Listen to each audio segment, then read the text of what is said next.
Philippines లో MBBS చదవాలనుకుంటున్నారా? ఫ్రీగా వెళ్లి చూసి నచ్చితేనే ఎంబీబీఎస్ అడ్మిషన్ తీసుకోండి.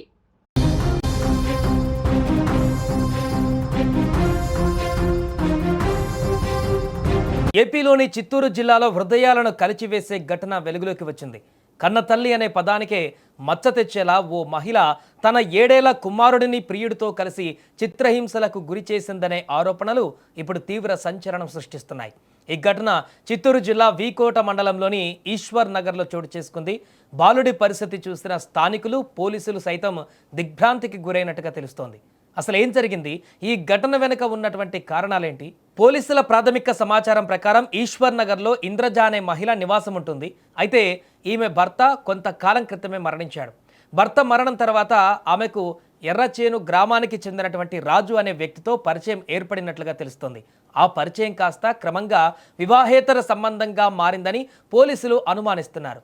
అయితే ఈ సంబంధానికి ఇంద్రజ 7 ఏళ్ల కుమారుడు విశాల్ అడ్డుగా ఉన్నాడని భావిస్తున్నట్లు సమాచారం. ఈ కారణంగానే బాలుడిపై తల్లి, ఆమెతో సన్నిహితంగా ఉన్నటువంటి వ్యక్తి కలిసి దారుణంగా ప్రవర్తించారనే ఆరోపణలు ఉన్నాయి. బాలుడిని తరచూ కొట్టడమే కాకుండా అతని శరీరంలోని పలు భాగాలపైన బ్లేడ్తో గాయాలు చేసినట్టుగా పోలీసులు గుర్తించారు. అంతేకాదు బాలుడి ప్రైవేటు భాగాలపై కూడా గాయాలు చేసినట్టుగా ఆరోపణలు ఉన్నాయి. తీవ్ర నొప్పితో బాలుడు ఏడుస్తున్నా అతడిపై ఏమాత్రం కనికరం చూపలేదని కాలనీ వాసులు చెబుతున్నారు. బాలుడి ఏడుపు, అనుమానాస్పద పరిస్థితులను గమనించిన స్థానికులు వెంటనే పోలీసులకు సమాచారం అందించారు. సమాచారం అందుకున్న వీకోట పోలీసులు వెంటనే సంఘటనా స్థలానికి చేరుకుని బాలుడిని రక్షించారు. అనంతరం అతన్ని చికిత్స కోసం ఆసుపత్రికి తరలించారు. ప్రస్తుతం వైద్యుల పర్యవేక్షణలో ఆ బాలుడికి చికిత్స కొనసాగుతున్నట్టుగా తెలుస్తోంది. ఇక ఈ ఘటన పైన కేసు నమోదు చేసినటువంటి పోలీసులు ఇంద్రజ, రాజును అదుపులోకి తీసుకొని విచారణ చేపట్టినట్టుగా సమాచారం. బాలుడిపై జరిగిన దాడికి గల అసలు కారణాలు, ఎంతకాలంగా ఈ వేధింపులు కొనసాగుతున్నాయి, మరెవరైనా ఇందులో ప్రమేయం ఉందా అనేటువంటి కోణాలలో కూడా ఇప్పుడు దర్యాప్తు చేస్తున్నారు. ఈ ఘటన స్థానికంగా ఒక్కసారిగా తీవ్ర ఆగ్రహానికి గురిచేసింది. పిల్లలను ప్రేమగా చూసుకోవలసిన తల్లే ఇలాంటి దారుణానికి పాల్పడిందనే ఆరోపణలు ప్రజలను కలిచివేస్తున్నాయి.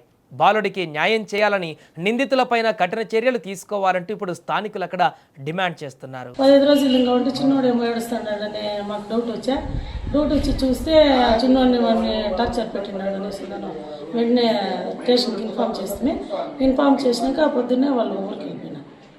అంటే గత పోలీసులు సీన్కి వచ్చారు 5 నిమిషాల్లో వచ్చేసారు. మేము చెప్తాను, సిఐ సార్ చెప్తేనే వితిన్ 5 minutesలో వచ్చి పోలీసు వాళ్ళు వచ్చిందని వాడిని తోడుకొని పోయి పిల్లల్ని కూడా హాస్పిటల్ అడ్మిట్ చేయడం జరిగింది. ఆ హాస్పిటల్లో కూడా ప్రైవేట్ హాస్పిటల్లో ఫ్రీ ట్రీట్మెంట్ ఇచ్చారు. మేము 3 రోజులుగా చిన్న టార్చర్ పెడతా ఉండే విషయం మాకైతే తెలియదు.